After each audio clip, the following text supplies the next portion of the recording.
ọ̀kan pàtàkì lára àwọn wòlíì alásọtẹ́lẹ̀ lórílẹ̀‐èdè yìí ìyún wòlíì Godwin Ikuru tó jẹ́ olùdásílẹ̀ ìjọ Jehovah High Salvation Ministry ó mà ti fi ariwo bọnu ó sì ti pariwo ìbànújẹ́ wípé lọ́jọ́ àyájọ́ kérésìmesì táwọn kìrìsìtẹ́nì tí wọ́n ń ṣàjọ̀dún ọjọ́ ìbí Jésù Kristi tínú gbogbo èèyàn ń dùn ó ní ìbànújẹ́ lòun fi ṣe ọdún náà àti pé inú bí òun inú sì bàjẹ́ gidigidi.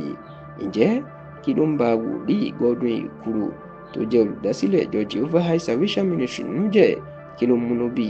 Kí ló jẹ́ kí ọjọ́ kérésìmesì kó má dùn fún gẹ́gẹ́ bó ṣe sọ? Ó mà ní tó ní ọmọkùnrin àkọ́kọ́ lórílẹ̀‐èdè yìí, the first son of the Federal Republic of Nigeria, tó jẹ́ ọmọ ààrẹ Bọ́lá Ahmed Tinubu, ìyún Ṣèyí Tinubu.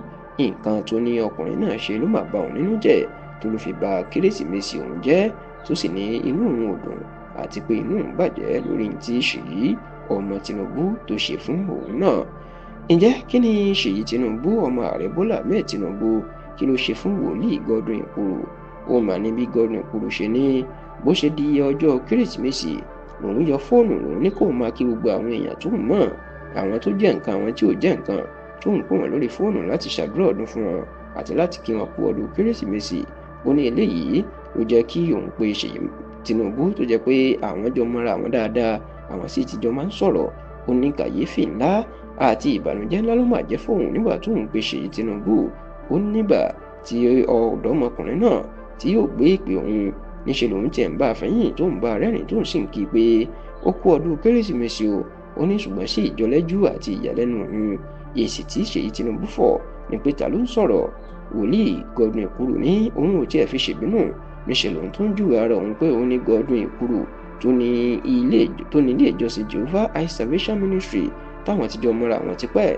Ó ní ṣe ni Ṣèyí Tinubu ló sọ fún òun pé òun mọ tó ń jẹ́ bẹ́ẹ̀, òun ò tiẹ̀ mú un rí, tó sì pa fóònù mọ́ òun lẹ́nu. Wòlíì Godwin Ikuru ní níṣẹ́ ló dàbí àlá lójú òun. Ó ní ẹsẹ̀ òun wọ́lẹ̀ túrútú, ẹ̀sìn sí òun, ẹlẹ́yà sì ṣe òun. Kódà wòlíì náà jẹ́ kó dì mọ̀ pé níṣẹ́ lòun ò lè fayọ̀ ṣọdún kérésìmesì nítorí pé ó jẹ́ ìbànújẹ́ ńlá pẹ́ni táwọn àtijọ́ ń sọ̀rọ̀, táwọn àtijọ́ ń ṣe bí ọ̀rẹ́. Ó lè sọ pé òun ò mọ̀ òun mọ́. Wòlíì Godwin Ikuru wá ní tó dùn òun jù táwọn èèyàn mọ̀ tó bọ̀ òun jẹ́ jù ni pé wàhálà tó ń ṣe lórí Tinubu láti di ààrẹ ìyún bàbá Ṣèyí Tinubu. Ó ní kì í ṣe wàhálà kékeré èyí tó ní Ṣèyí Tinubu mọ̀ fún rẹ̀.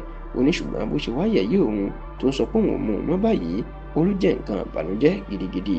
Bó tilẹ̀ jẹ́ pé dàsìkò tá a ṣàkójọpọ̀ ròyìn yìí, Ṣèyí Tinubu kò tí ì fèsì lórí ẹ̀sùn tí wòlíì Godwin Ikuru fi kàn án, ṣùgbọ́n ìlú gángan lọ̀rọ̀ yìí tó kọ ojú sí ẹnìkan tó kọ̀yìn sẹ́nu míì.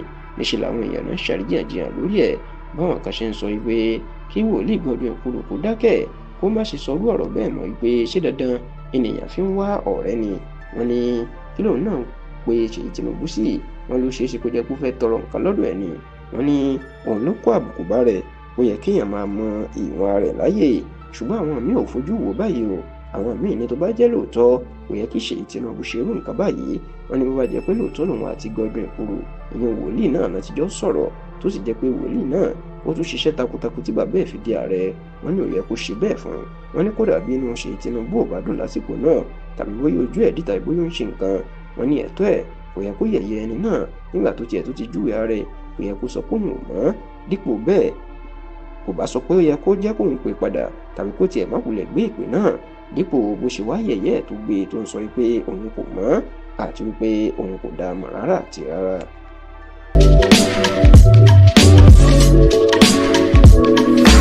Thank you.